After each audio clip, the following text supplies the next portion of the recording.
ये अब इस ट्रक में लोड किया जाएगा सामान जो कब्जे में लिया गया है। बड़े वजनी काउंटर होते हैं, इनको जब उठाया जाता है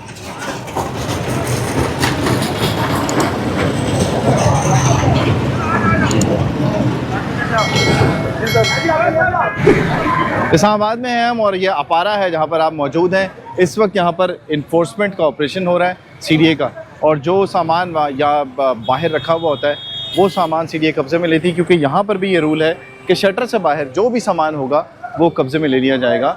और इसमें ही होता है कि पहले इन लोगों को बताया जाता है जो दुकान के मालिकान हैं, उसके बाद यहाँ पर इस तरह का ग्रैंड ऑपरेशन किया जाता है।